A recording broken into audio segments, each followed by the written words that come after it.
Welcome to Deal to Heal with E.J.A.M.P.S podcast.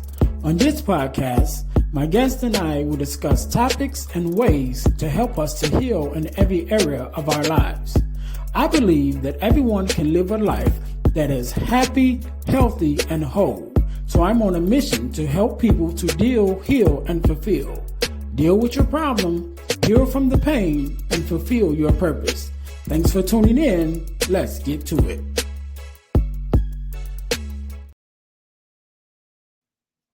Hey guys, real quick, before we jump into the episode, I need you to do the 3 S's for me. What is that? First of all, I need you to subscribe to the channel so that you don't miss an episode of our podcast. Number 2, I need you to share it with your family and friends. Don't keep it to yourself. Share it with someone else. Lastly, I need you to say something. Leave us a comment. Let us know how we're doing. Let us know what you want to see from us, what you like, what you don't like. We are open to your suggestions. We want to know everything that you want to let us know about the podcast. All right. Now, get back to the episode.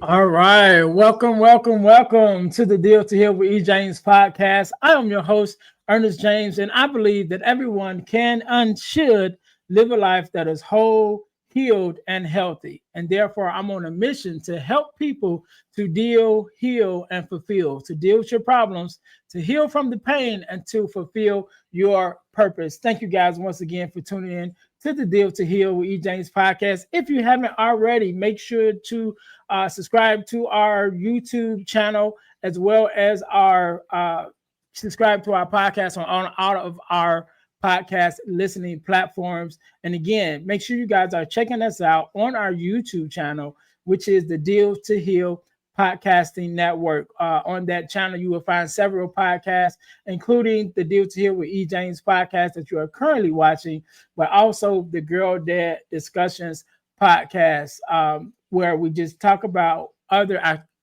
talk with other girl dads like myself, and sometimes even daughters, about the daddy-daughter relationship in order to combat the narrative of the absent father and the fatherless daughter. So make sure you guys are checking us out there. Again, that's at the Deal to Heal podcasting network on YouTube. Make sure you guys go check us out. And again, subscribe to our YouTube channel. Make sure you hit us up on Facebook, all of your social media platforms, and wherever you listen to your podcast.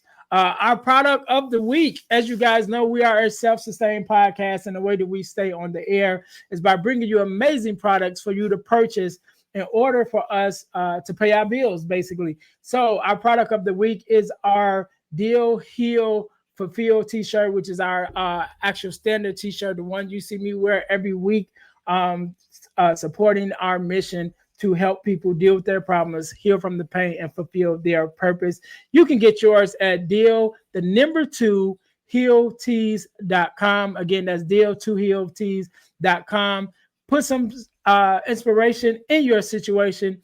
Wear an inspirational tee and be inspired all day. That is our tagline. Make sure you guys go to healtees.com to grab our product of the week and to help us bring you guys the amazing podcast that we do every week. But today, just like any other day, we are blessed with a guest. Dr. Vondale Singleton is here with us today. First of all, Doc, I want to say thank you so very much for being here, for taking out the time to be here, because you could have been doing anything else with anyone else, but you're here with me and my listeners, and we definitely appreciate it. How you doing today? Man, I'm blessed. Thank you so much, my brother. I appreciate all of your efforts and the great work that you're doing. It's an honor to be here, my man. Oh, no problem, man. It's an honor to have you. And we'll get more into I guess I could share a little bit of how I even came across you and the C.H.A.M.P.S organization. Definitely following Dr. Eric Thomas. I've seen the connection with you guys, and just kind of had heard of C.H.A.M.P.S and was able to go to a couple events and things that I'm in with this podcast. And you go to all these different conferences and things of that nature. And I ran into a gentleman by the name of Marcellus Griffin. And, we kind of hit it off and, became friends and was just talking about the different things that we were into. We actually met at a podcast event. And so we're just kind of, we had podcasting and in common, and was going over some things that we were doing. And I was like, well, I'm a part of the speakers group, next level speakers. And, I told him about that. And he was like, well, I'm a part of this mentor group, C.H.A.M.P.S mentoring. And so we kind of swapped information, and he became a part of next level, and I became part of C.H.A.M.P.S. And that's when I really learned the details and everything that C.H.A.M.P.S was about, through that conversation. And then later on connecting with you guys, and becoming a member of the Calumet City chapter, and so that's kind of my introduction to, the C.H.A.M.P.S organization, and definitely being able to meet you and the other mentors.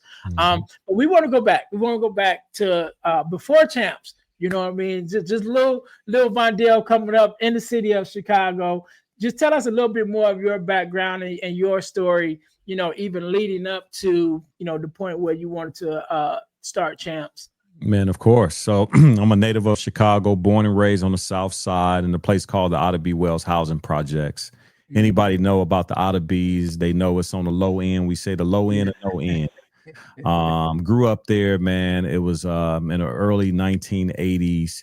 My father, he was born and raised there. My mother was born and raised there. So both sides of my family are from the Otter B. Wells Housing Projects. My grandmother, my grandfather on both sides of the family. And my father, he was the youngest of 9. And my mother was the second oldest. And, so when I was born at a time where the crack epidemic was introduced to the world. And unfortunately, my mom got hooked on drugs at a very, very early age. Sweet woman. The memories that I have of my mother are near and dear to my heart. But in those times, it wasn't just Chicago. It was an epidemic all across urban America. Right in the mid 80s. And I just saw the demise, man, of what the drug situation did for a lot of families in these inner cities. And my family was no exception. And then, of course, my father, he was a great guy. He tried his best, and just in terms of giving me instruction and giving me direction. But, of course, later on got caught up in the drug epidemic as well on both sides, user and seller. And the Bible says a house divided against itself can't stand. And so you have a kid in the middle of a house where it's drugs being sold out the house and used in the house. It has an impact. That vicarious trauma, what we talk about, is very real, is when you may not necessarily be directly dealing with the drugs, but the impact of the drugs have an effect on you. And so my mentality was just a little bit different from most, because I always wanted to get my family out of the situations that they were in. I hated to see my mom on that. This is even before my younger brother, Ricky, was born, right? In those first 5 years before he was born, I was just seeing some things and being a part of some things that young kids just shouldn't be exposed to. But nonetheless, you fast forward that, and this is what we talk about, C.H.A.M.P.S mentoring. The power of mentorship is very real. It's a very real, tangible thing that somebody can manifest and transfer what they have over to somebody else, whether it's through spoken word or through modeling actions. And so I had a mentor at the age of 17 that really had an impact on my life. Steve Robertson, he got me into the Upward Bound program. This is after the projects were torn down. We were moved, we were displaced, so on and so forth. But this gentleman came in my life, and he really gave me the blueprint of not just mentorship, about a pathway out of what I thought I would be stuck in, that I thought that I was going to be dead or locked up before the age of 18. And when he got me on my first flight and I flew out to California, I saw that palm tree. And then 4 years later, when I was able to get my college degree, I asked him one question, and that was, what I need to do to pay you back for what you've done for me. And he said, the same thing I did for you, do for somebody else. That's how you pay me back. And boom, that's when I got that mentoring bug, bro. And here we are. Yeah. I love it, man. I love it. You mentioned about your dad being one of 9. I'm actually one of 9 myself, the oldest of the boys in my family. I have 3 older sisters, and definitely understand, growing up in Chicago, somewhat affected by the drug epidemic. Not so much in my particular family structure, but still, hit some hardships with my dad, and to where he struggled with alcoholism for a while.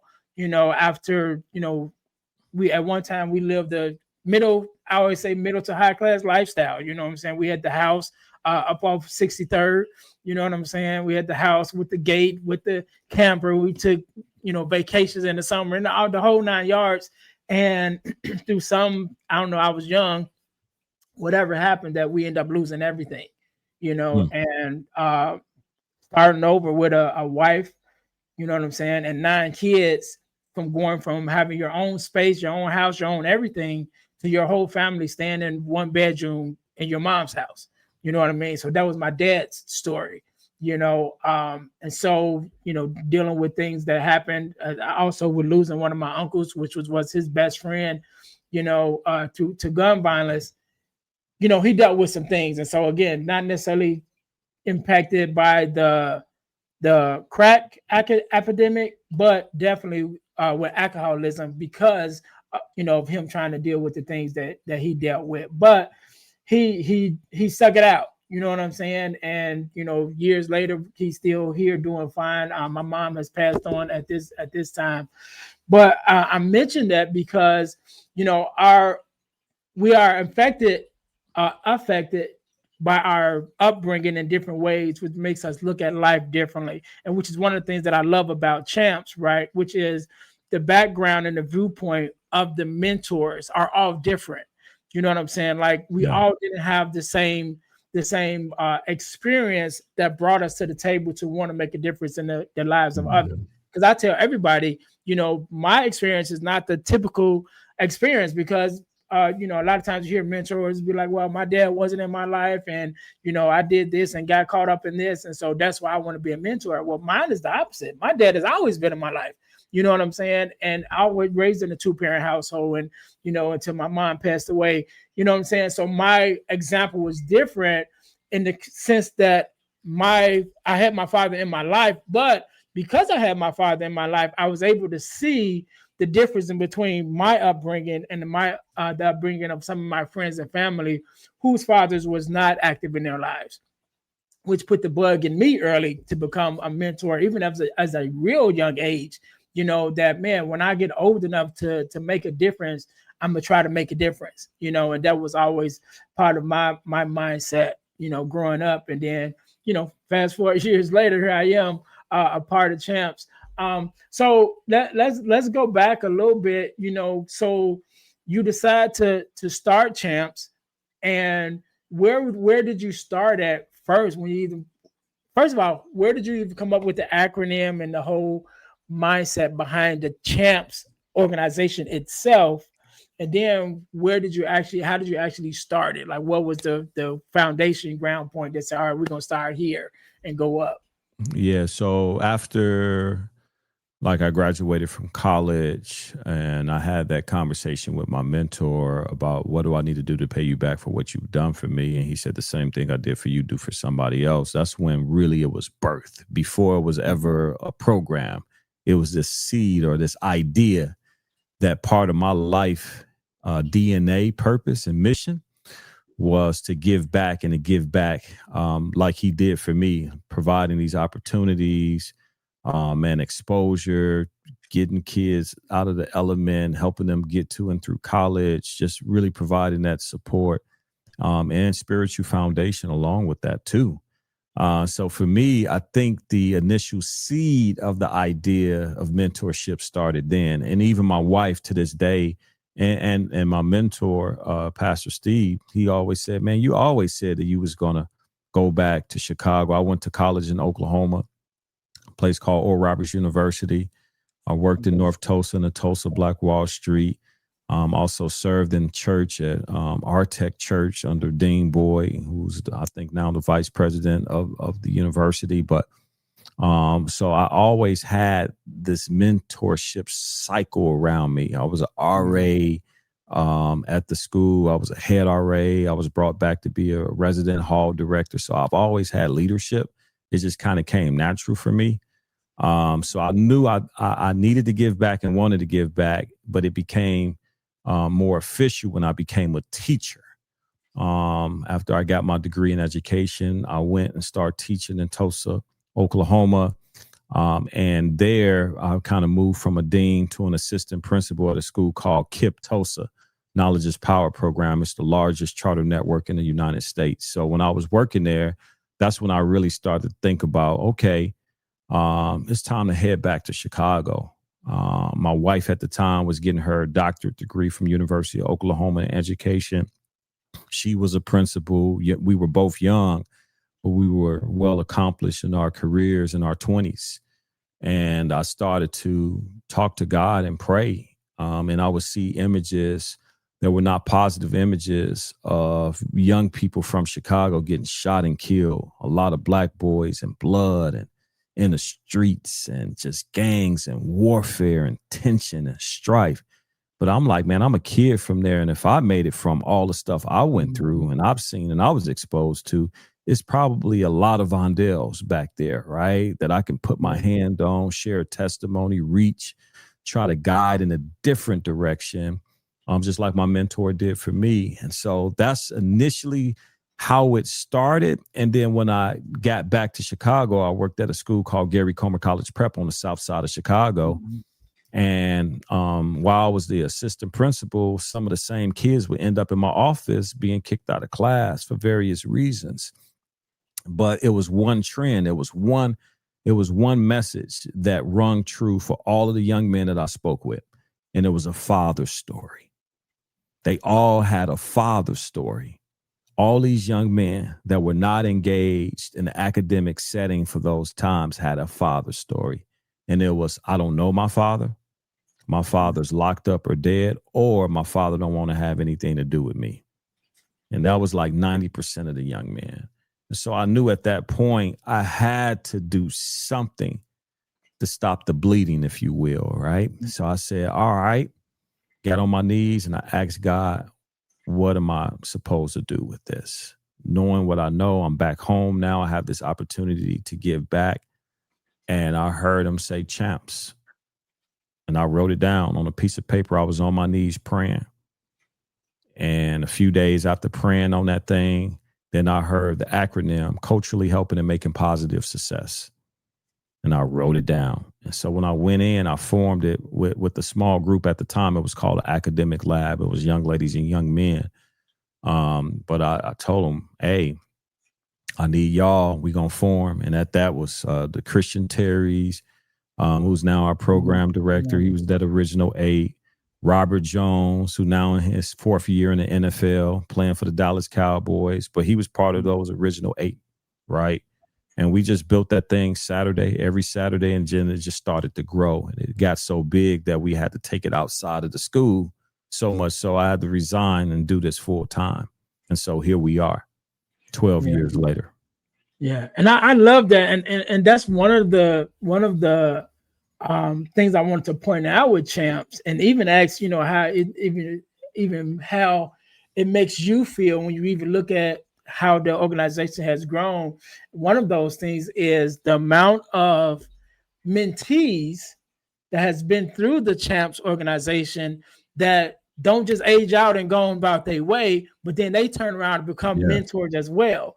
And I've had the opportunity to meet and work with some of them, myself. And I just think that's, number one, a difference in a lot of organizations, because you have a lot of organizations that the kids, come through, and hopefully are better because of it.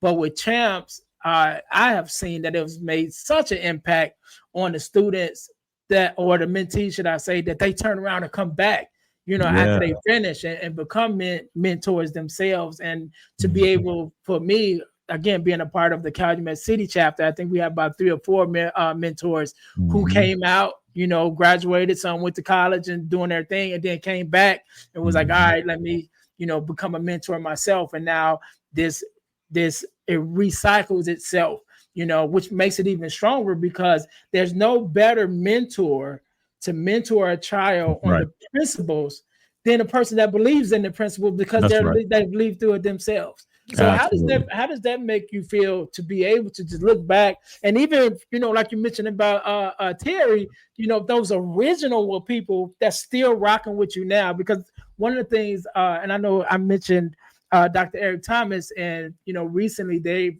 with the ETA and their organization, him and CJ has hit like 20 years working together. Yeah. Right. And they started that thing together and still together. So for you in that same light to look at, man, these are the guys that I started this with, and to still have those guys still be a part of it, still see those mentors has came through and came back to now become mentored themselves. How does that make you feel when you look at that, just from a founder's perspective? Man, it's a blessing. It's so that same mentor, it's funny you bring up ET. So that same mentor who mentored me, that helped expose me and get me on my first flight back in the 90s, was the same mentor that helped ET get one of his first ever motivational speaking contracts. Right. And so our through line is through mentorship. He didn't know that I was connected to Steve. And, so when ET and I met through one of his mentors, and his mentor was like, I got to connect you to ET because y'all got a similar passion in this way. And come to find out, ET, from Chicago, his mom went to Dunbar like my family went to Dunbar and felt like, so we had this special connection. And then he saw the authenticity of our program and its impact on the young men that we were serving, and how it made the young men feel like that they had ownership, that they wanted to serve in a program that benefited them. ET was like, bruh, I got to be a part of this the rest of my life. Whatever you need me to do, if you ever need me to speak, if you ever need me to come serve, this is it. I've been praying and asking God how I get back home to Chicago. I got it. This was years ago. And so even with that connection, it's not just impacting the young people, but the young people making an impact on the older people than the adults. And it's beautiful, bro, because all of the connections and relationships that we've built has come through this authentic reach in terms of the work that we're doing on the ground with boys and young men of color is real. Like nobody will ever say mentor is never needed. I don't care what field you in, what business, government, school, doctor, lawyer. It's always some type of level of mentorship being provided. And the fact that we're doing it with the young men who can't pay us back. Like ET always said, C.H.A.M.P.S is getting to you before you ever realize you need the stuff. Right? We getting to you while you're young. And we're building a foundation to say, hey, this is the path that we need for you to walk in it. And when you do, come back along the path and bring other people with you. That's the difference right there. It's like we're not just a transactional organization or program to say, hey, come do this. It's two-way. It's the master teacher, but it's also the co-expert. We learning from the young men learning from us. And it's this beautiful exchange that's so organic, so real, and so powerful that if more programs, organizations, communities will work like this, we will never have a need for anything. We'll be the richest people in the world because we understand this very principle. It's more blessed to give than to receive. And if we all had this mentality that I'm going to just outgive you, I'm going to outgive you, and we all giving to each other in that way, it's a beautiful exchange that's never broken. And so, yeah, man, I love E.T. I love CJ's. I remember when E.T. first got his land in his church out in Lansing. And he was like, bro, he was sharing a vision, and he was like, man, I want you and your whole family to come. I'm going to pay for y'all to come out and see. And I was at the grand opening, and I remember meeting his biological father, and his father was watching me shape my son and chastise my son in the hotel lobby. And I'd never known that was E.T.'s father watching me. And the next day we were over at the church, and E.T.'s father came over to me, and he was like, hey, man, I saw what you were doing with your son, and I'm letting you know how that impressed me. I wish I would have did it for my son. I'm the guy that ET always talk about who wasn't there for him. Right. I'm ET's father, and my mouth dropped. I'm like, So he was like, keep doing what you doing. I wish I was there for ET, but I'm the father he always talking about in those messages, right? Yeah. So it's a power, again, for me to now say, how do we position ourselves to give what we supposed to give, receive what we supposed to get, give it back out, and build this continuum for other mentees and mentors to do the same thing. That's the power of C.H.A.M.P.S, bro. Yeah, I love it, man. And I connect with it so much because right before COVID hit, right? One of the things that I want to do, again, being a mentor at heart, I'm like, all right, I want to do this program. So I've started a program called M.A.N, which is men activating newly untapped potential, right? And it's supposed to be for like, teenagers. But as I was kind of working through it and meeting different guys, what I realized was a lot of us as adult men didn't have, the influence of the positive father figures in our lives. And so even though now we're adults now, we still missing some stuff. You know what I'm saying? Absolutely. And so one of the things that Dr. Eric Thomas always talked about was like, all right, until you're ready to start your own, join somebody that's already doing it, And so when I was going to start my organization, me and another gentleman, we had got a contract with a school. We was going to start an after school program, running this, and all of that. Then COVID hit, right, and shut everything down. So I was like, all right, but still, that spirit to serve and that spirit to mentor was still in me, That's powerful. And so, years later, when I again found out about C.H.A.M.P.S and was exposed to it, I was like, I definitely want to be a part of that, and have been since then. So I'm just so I don't even know what to say, you know what I mean? Because I'm still new to C.H.A.M.P.S. You know what I'm saying? It's only been like maybe a year since I've been in, but even my exposure, when you start talking about the exposure of the children, but even my exposure to being able to serve with C.H.A.M.P.S, at the school, giving out food, whether it's food, serve at a couple events where ETFs came to speak, just being that presence there. And even now with some of the things that's going on in the city, and to be able to show up, for C.H.A.M.P.S to be able to show up and take part, you know what I'm saying? Like whenever I have the opportunity, when we're doing something, when we're called out to the community, I make sure I have my jacket on, you know what I'm saying? I have my shirt on, making sure that I represent C.H.A.M.P.S, when we're at, boots on the ground to be visible. You know what I'm saying? Because I really believe in the program and I really believe in what you started and what we're doing that is definitely making a difference in the city of Chicago. And not just the city of Chicago, because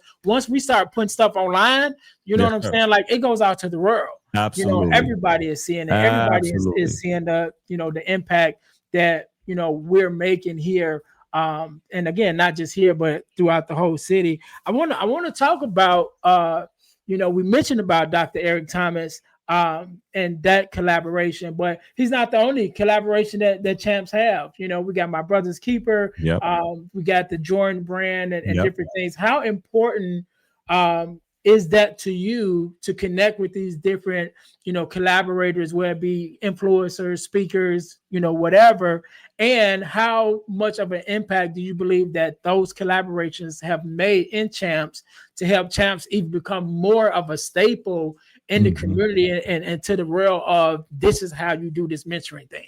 Yeah, that's a great question. And I like how you said that. I think the impact has gone both ways, because when you growing up in like broken families, you have to find other means of fulfilling those gaps that you need from a nurturing standpoint. Yeah. So you learn real quick, how to communicate, how to network to get what you need, how to build community. Because again, if it's a lack at home, you got to get it from somewhere, right?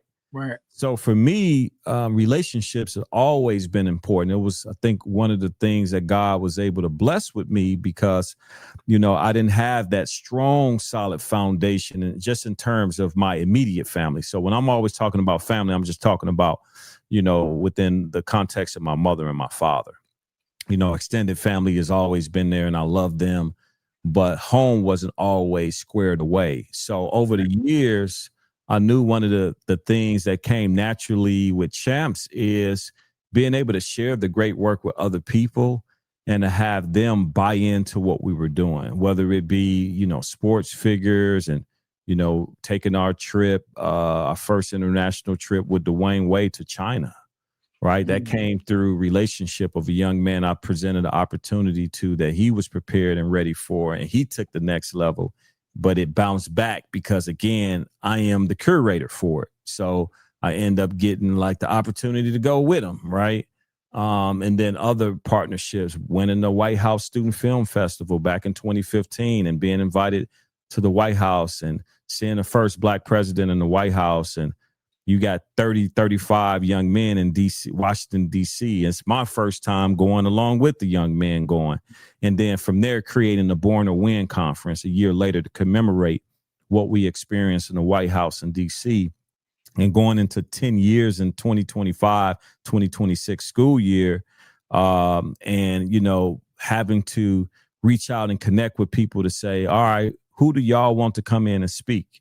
Right. Our first keynote speaker ever for that conference was Tim Hardaway, the Hall of Famer from Chicago, born and raised. He spoke for a bottle of water. He ain't charged a fee. He just said, man, have me a bottle of water ready when I get there. That's how much you pay me. Right.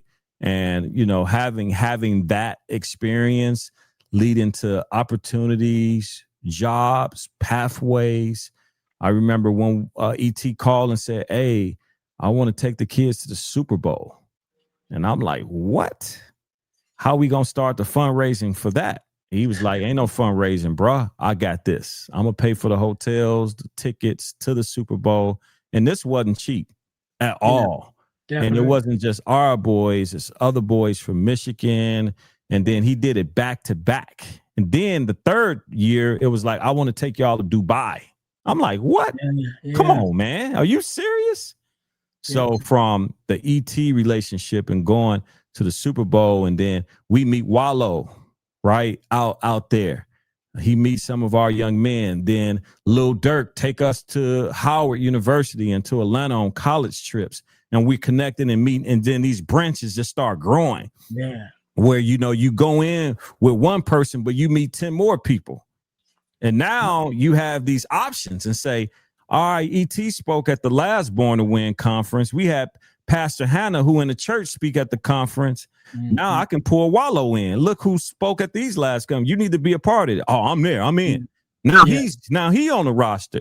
Tim Hardaway, the first speaker. So again, you start to build a collection of individuals and institutions, and now you're getting calls from Allstate and you're getting calls from the Obama Foundation, and like President Obama want to sit down and meet with you, right? And have a meeting. And now, as the My Brother's Keeper Chicago Backbone Director, it's a responsibility, not just for Champs, it's for every organization. And we have over 240 organizations that we're working with and have oversight in terms of being a backbone for. Man, it's incredibly hard, arduous work. It's incredibly humbling. But it's also incredibly exciting. Yeah. I'm so optimistic about what the future holds. But then just last week, we get hit hard, right? A mother and her 2 children get jumped. And I get the calls and I walk in to the school to meet the family. And then I see the grandmother who I used to go to church with because I was a youth pastor, right? And then I meet the father. And every day, even up into this day, I'm working with the family. You won't see me posting it on Instagram and Facebook.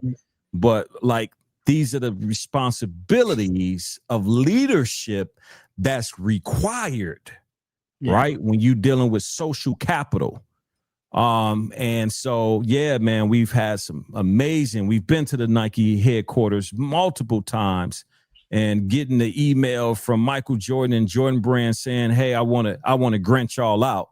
Like, Michael Jordan don't put his name on too many things at all. So when you get a Michael Jordan anything, bruh, that's symbolic of high level greatness and excellence. It's synonymous. And so, yeah, bro, it's been some crazy stuff. And I always like to say, as much as we've done these past 12 years, we got a long way to go.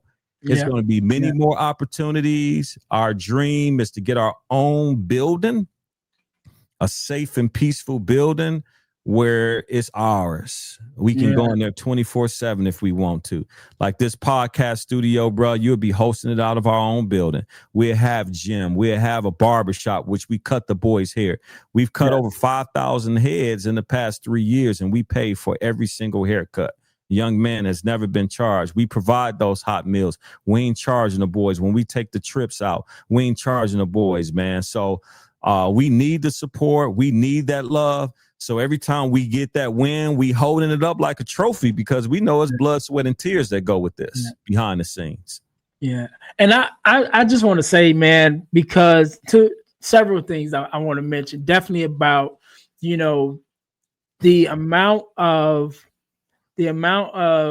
I don't know what the word I want to use. I say input, right? The amount of input that goes into pouring into these young men, you know, when we have have our meetings, our weekly meetings, number one, you know, like you said, making sure that they get the haircuts, making sure that they, you know, they get something to eat, you know, that within itself, as well as, you know, our meetings with the mentors.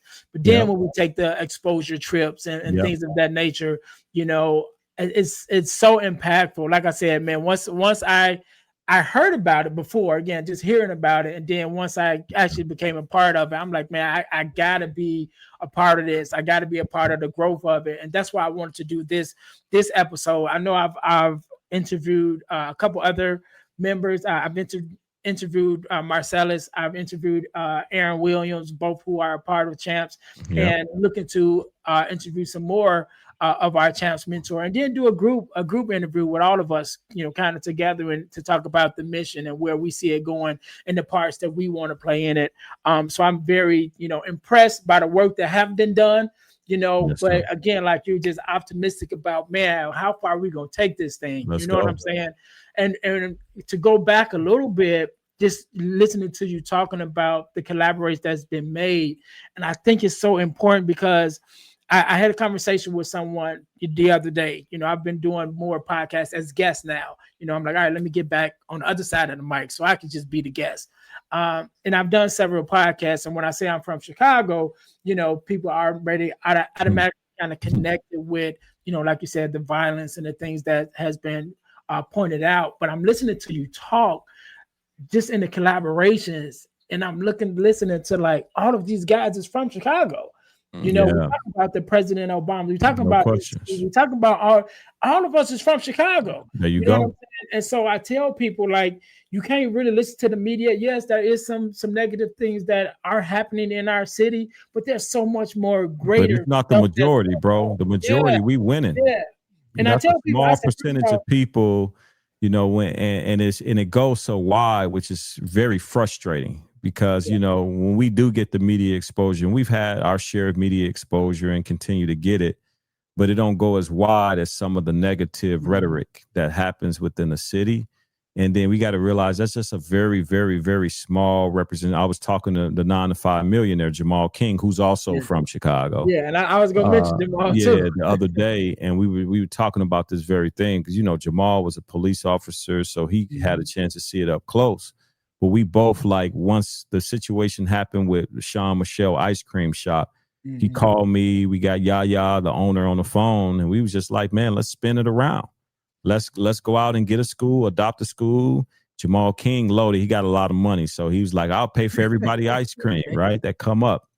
And that's what we did. So when we got in front of CBS News and shared what we were doing, we were able to control that narrative. So it's important for us, those who are in places of power that are using our voices, such as yourself, Brother Ernest, and have your podcast and getting positive messages out. You know, we have to make sure that we protect who we really are from an identity standpoint. Yeah. We can't let nobody come in and dictate to the world who we are when we don't have a say in that. So, yeah, man, I appreciate the fact that, you know, like Brother Dilla say, everything dope about America comes from Chicago.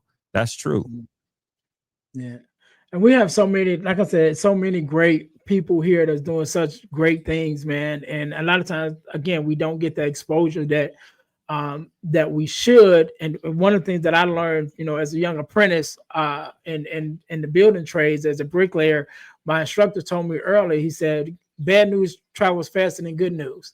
You know what I'm saying? And so people hear bad things before they hear good things. And even once the good things come out, they might never get that message. You know what I'm saying? But just to be able to, again, look at the amount of people that's been a part of C.H.A.M.P.S, that are connected to C.H.A.M.P.S, that are not outside entities of the city. You know what I'm saying? They're not like people that come from, LA or somewhere. Like, no, these are our people that was born and raised here in Chicago that are making a difference here in Chicago and doing a great job of it. Whether we get in the notoriety or not, I think it's only a matter of time before the world has to acknowledge, the things that's going on in Chicago, because you can only promote the negative so much without having to look at the positive things that's going on in our city with the people that are here that are making a difference. And so, so I think that's important. Before we get out of here, Vondale, real quick, man, we talked about the beginning of C.H.A.M.P.S. We talked about, where C.H.A.M.P.S is now, but what is your vision for the future for the organization? Man, the vision for C.H.A.M.P.S is to continue to grow and scale, to be able to sustain what we have well beyond my years. Yeah. It's nothing like when a vision comes to a founder, and once the founder dies, the vision stops. My vision is, man, let's raise up these young soldiers, other young brothers who have a heart and passion, who's gone through the program, some who come alongside, and let's keep this thing going. Another vision I just mentioned, man, I would love to have a state-of-the-art facility for boys and young men of color in Chicago. There isn't one. I'm putting this out in the world. Michael Jordan, if you listening, brother, come on, man, with that donation. $23 million for jersey number 23, an investment into the youth. There's not a Michael Jordan school in Chicago. And I've shared this with the founders of Jordan and the president of Nike. So what I'm saying isn't like a new conversation, but there's not a Michael Jordan school in Chicago. There's not a Michael Jordan youth complex in Chicago. President Obama's going to be the first because he's building a presidential center in Chicago. So shout out to my man, President Obama, the boss man. But we need MJ, because those to me are two of the top black male figures in the world right now that's still alive. And they all came through Chicago. So let's pay that forward. So that's a dream to hold space for that, to be in real partnership. And I don't think it's a stretch of the imagination. I think it's valid things that I'm saying here. Nike and Jordan coming together to help us create what I call a Chicago Champions Collection Sportsplex. And Michael Jordan, that logo is in them lights up there with us. So that's a big, big dream and vision I have. And with that is to create jobs, because I want the people that is running that building to be from our communities. Yes. The janitors, the security team, the coaches, the mentors, the leaders, the facilitators, the organizers, the program directors. That's 150 people we need to run that building. That's 150 jobs. That's 150 less people on the streets. Right. So I have a real vision behind sustainable infrastructure that's needed to carry out programming at a high level where the city can access it and it will live beyond all of us. Yeah, I love it. I love it. I'm going to mention something real quick. I want you to touch on it because you mentioned Jordan and the Nike and the Jordan brand, but C.H.A.M.P.S have been doing some, some collaborations with the Bulls surrounding mental health lately. So talk to us a little bit about that program and how that's going. Yeah, so absolutely. Chicago Bulls is one of our partners. I love our Chicago Bulls partnership. This is I think, going on to our 4th or 5th year with the Chicago Bulls as an official partner. And every year they come with some cool opportunities they present to us. But last year, for the first year, they presented an unbelievable opportunity to partner with one of the players. His name is Jalen Smith. He goes by the nickname Sticks. And Sticks got traded from the Indiana Pacers, was coming to the Bulls, and he presented his idea to the Bulls. That wasn't new. He was like, hey, I did this program when I was Indiana Pacer, and it was around mental health. I did with the local kids, and I want to bring that to the Bulls as my activation as a player. Every player is supposed to do something community-wise, but he was like, hey, this is more of an ongoing program. It's not just a one-time event. So he went to the Bulls, and story has it from one of the Bulls community workers that told me how it all unfolded. And he said, hey, what are the organizations in Chicago that I can potentially partner this program with? And so they presented a list of organizations that had champs and maybe 6 or 7 other like mentoring type programs on the list. And he chose champs. And so it was a cool honor to have him hand pick us. Yeah. And so we ran the gamut. Almost every month we did something with our Calumet City chapter and Sticks last year. And it was so successful. And shout out to Coach Aaron Williams, our mental health coordinator for Champs. He moderated and led the actual organization and program along the path with Jalen in conversation. But it was so successful that they wanted to run it back for a second year. So we're in our second year. We're kicking it with Sticks, we call it, with the Chicago Bulls as an official partner around mental health and youth development in Chicago, man. It's amazing. So, yeah, that's definitely, I'm glad you brought that up. One of the programs and partners that we're really excited about with C.H.A.M.P.S mentoring. Yeah. I love it, man. I love it, man. Dr. Vondale, Dr. Singleton, man, I really appreciate all the work that you've done. You know what I'm saying? And like I said, I came across Champs and man, I'm just so impressed with the work that has been done and the work that's being done, you know, and even I mentioned a little bit about, you know, connecting with the mentors and the heart of the mentors that we have. It's almost like they've been handpicked as well. You know what I'm saying? To be able to work under Aaron Williams, you know, when he was leading the Champs Calumet City location, and now, you know, to be under Johnny, you know what I'm saying? And hopefully we'll get, like I said, I've interviewed Aaron already, but hopefully get Johnny in and some of the other mentors. I'm just so impressed with the heart of the mentors, the work that's been done, the heart of the leadership. You know, even when we have our meetings with our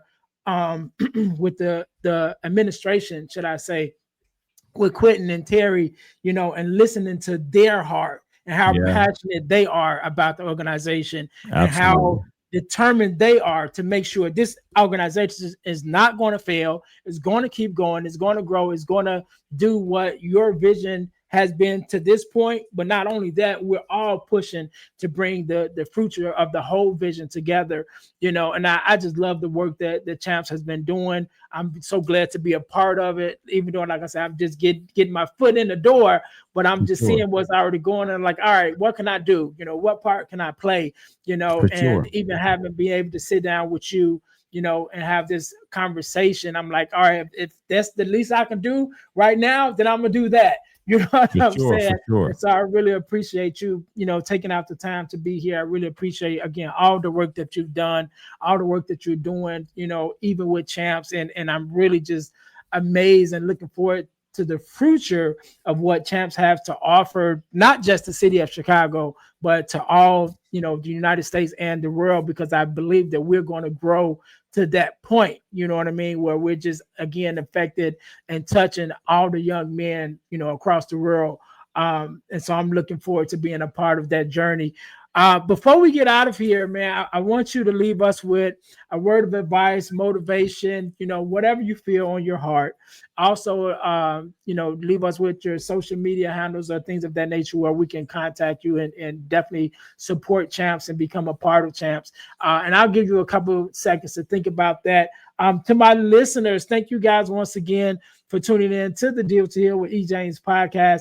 Make sure that you guys are checking us out on our website, which is the dealhealfulfill.org. That is our main website. It's definitely getting an upgrade soon, but you still can go there and find out some information about us. The healfulfill.org. Also, make sure you guys check me out on my speakers page, which is ErnestJamesSpeaksLife.com, where you can find out more information about having me to come in to be a speaker at your organization or your school, to speak life into your students or staff, or even to hold workshops, which I really love to do. So you can find out more information about that at ErnestJamesSpeaksLife.com. Make sure you guys go and check that out.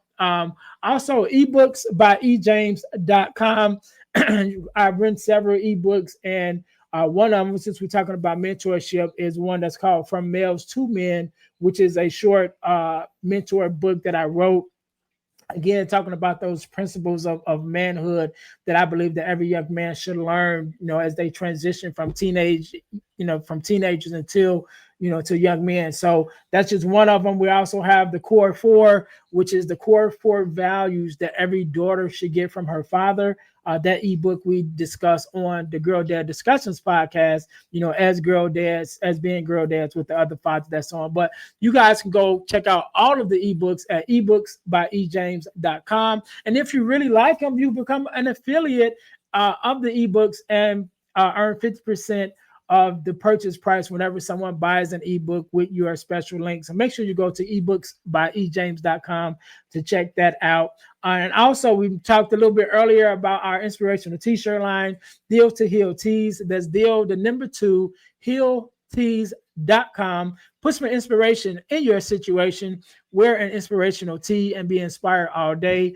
You definitely can go there and find out different of our inspirational t-shirts that we have, including our podcast merch, which is our t-shirts with our logos for the Girl Dad Discussions podcast, as well as the Deal to Heal with E. James podcast. Again, that's Deal, the number 2, healtees.com for our inspirational t-shirt line. And last but not least, over the last couple of years, I've been blessed to be a part of an organization called the Forgiveness Mission. And what we do, we have free virtual workshops bi-monthly talking about everything surrounding forgiveness of self, forgiveness of others, even forgiveness of the world, to bring that message out, because we believe that forgiveness will play such an important part in some of the ills and some of the things that's going on in our world and in our country. When we learn to forgive and embrace one another, to make definitely such a major impact. And so you can sign up for our next virtual workshop at forgivenessmission.com, or you can go to Eventbrite and look up the Forgiveness Workshop sponsored by the Forgiveness Mission. The virtual workshops are absolutely free, but the information is priceless. And so you guys can go there again, forgivenessmission.com, in order to sign up for our next free virtual workshop. Dr. Singleton, once again, I want to say thank you so very much for being on. Thank you for taking out time to be here with me and my guests and my listeners. I want you to have the last word, so the floor is yours. Hey, I've heard this wonderful quote by one of my former mentors, the great Dr. Miles Monroe. I've had the chance to sit down with him and have conversations over the years, and he wrote a book called In Pursuit of Purpose.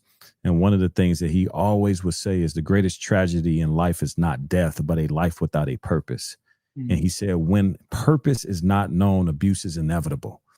Find your purpose, find your mission, do something, and do it now while the time is here. And the last thing that I'll leave is, he said, no one was born to be a failure. You're not a failure.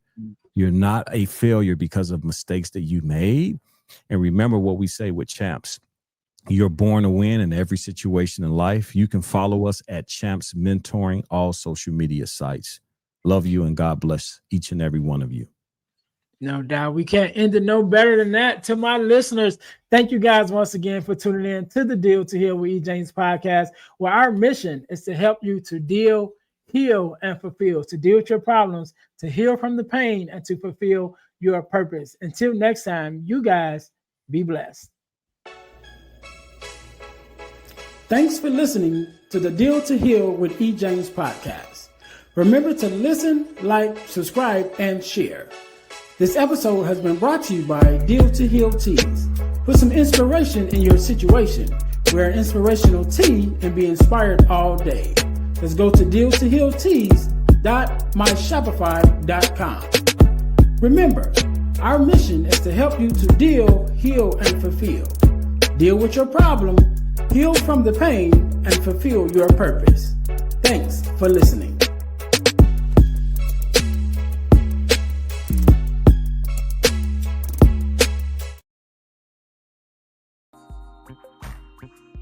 Hey guys, if you're enjoying this podcast, then I know you'll enjoy the Girl Dad Discussion podcast.